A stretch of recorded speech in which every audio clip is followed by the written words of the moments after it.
Most of us grow up assuming that once a nation finally achieves democracy, it has reached the finish line.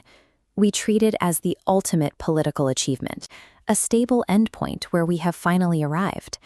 If you took that idea back to ancient Athens and presented it to Plato, the father of Western philosophy, he would strongly disagree. He considered democracy one of the worst systems ever invented. Plato's perspective was forged by a personal trauma. He watched his home city hold a democratic vote and choose to execute his mentor, Socrates. Watching his teacher die convinced Plato that a society has a fatal structural flaw if it relies on doxa, unexamined popular opinion. When the masses make decisions based on what feels good in the moment, rather than applying rigorous logic, the entire political system becomes volatile. Plato viewed democracy as a fragile, predictable phase in a cycle of collapse. It was simply a stepping stone on a path toward the worst system imaginable, tyranny. To understand how a free society collapses, we first have to look at how it starts. In Plato's cycle, democracy is born out of violence. A corrupt, wealth-obsessed oligarchy pushes the impoverished masses so far that they finally revolt. The underclass overthrows the rich elite and seizes control. The immediate aftermath of this revolution is intoxicating.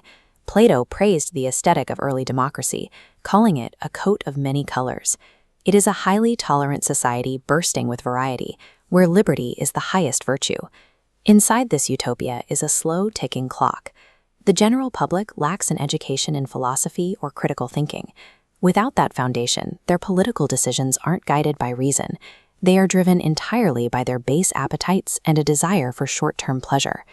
Over time, this insatiable demand for excessive freedom starts to mutate.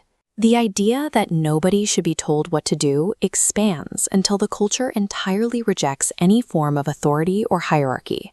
You start to see very specific symptoms in the society. Citizens openly mock the laws. Sons stop respecting their parents. Intellectuals are dismissed as useless. This relentless pursuit of unquestioned liberty paradoxically destroys the state. Without rules, structure, or respect for truth, the beautiful coat of many colors dissolves into complete, terrifying anarchy. No one is safe anymore. If you visualize a society in this state of anarchy, it looks like a frantic, colliding network. Living in this chaos is exhausting. The masses find themselves in a contradictory psychological state. They are absolutely terrified of the lawlessness around them, yet they still demand that all their personal desires be instantly met. This massive power vacuum attracts a very specific kind of politician.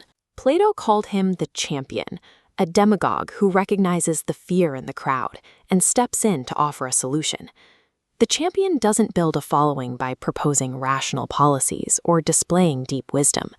Instead, he wins the crowd by perfectly mirroring their own anger and validating their most primal, unchecked appetites.